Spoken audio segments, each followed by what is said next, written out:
మనకి ఎప్పుడైనా జ్ఞాపకం పెట్టుకోండి, 9 మీదే ఆధ్యాత్మ తత్వం అంతా నడుస్తుంది. వినాయక నవరాత్రులు, శారదా నవరాత్రులు, వసంత నవరాత్రులు. ఏమిటి నవరాత్రులు? రాత్రులు ఏం చేశాం మనం? రాత్రి ఏమైనా పూజ చేస్తామా? పోనీ శివరాత్రి అంటే జాగరణ చేస్తాం. మరి నవరాత్రులు ఏమిటి? 9 రాత్రులు ఏం చేస్తారు? ఏమీ చేయరు, ఎప్పుడు ఎలా పడుకుంటారు అలాగే పడుకుంటారు. మరి రాత్రులు అన్న పేరు ఎందుకు వచ్చింది అంటే, మీరు ఒకటి బాగా గుర్తుపెట్టుకోండి, 9 తర్వాత ఏమొస్తుంది? 10 వస్తుంది. 10 అంకె కాదు, సంఖ్య. 2 ఉంటాయి కాబట్టి 9 అంకె. అంకెలలో పెద్దది 9. అంకెలు దాటిపోతే 10 వస్తుంది. 10లో ఏముంటాయి? 1 ఉంటుంది, పక్కన 0 ఉంటుంది. ఆ 1 ఏమిటి? పరమాత్మ. అది తప్ప ఇంకొకటి లేదు. దాని పక్కన నువ్వేమయ్యావు? 9 పూర్తి చేస్తే పూర్ణమద పూర్ణమిదం పూర్ణాత్ పూర్ణముదచ్యతే పూర్ణస్య పూర్ణమాదాయ పూర్ణమేవావశిష్యతే. పూర్ణమయ్యావు. అది 10.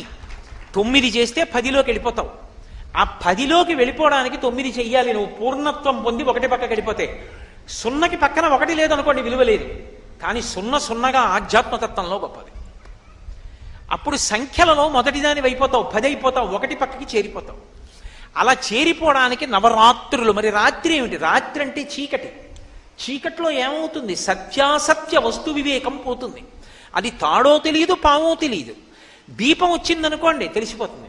అక్కడికి తీసుకొచ్చి చెక్ బుక్ పెట్టండి, ఎల్ఐసి పాలసీ పెట్టండి, లేకపోతే చదువుకున్న డిగ్రీ సర్టిఫికెట్ పెట్టండి, ఉద్యోగం ఆర్డర్ పెట్టండి, లేకపోతే మీకు ఎన్ని సన్మాన పత్రాలు ఉన్నాయో అవి తీసుకొచ్చి అక్కడ పెట్టండి. అది తాడో పామో ఏం తెలియదు. దీపం పట్టుకొస్తే తెలుస్తుంది తాడో పామో.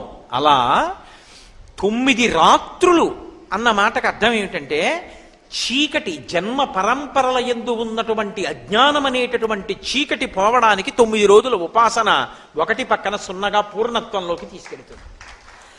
అలా తీసుకెళ్ళగలిగినటువంటి శక్తి నాకు అనుగ్రహింపబడాలి. ఆ పూర్ణత్వం ఇక్కడి నుంచి అక్కడి వరకు వెళ్ళాలి నాకు.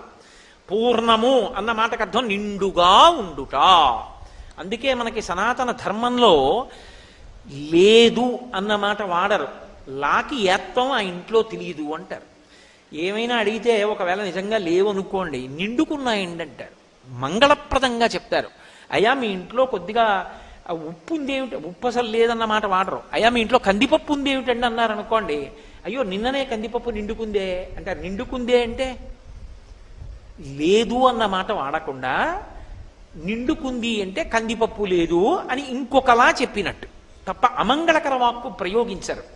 అలా పూర్ణత్వం పొందడం అంటే ఇక్కడ పూర్ణత్వం దగ్గర నుంచి, పూర్ణం అంటే ఎలా ఉండాలి? తరిగిపోవడం ఉండకూడదు. తరగకుండా ఎలా ఉంటుందండి? తరగ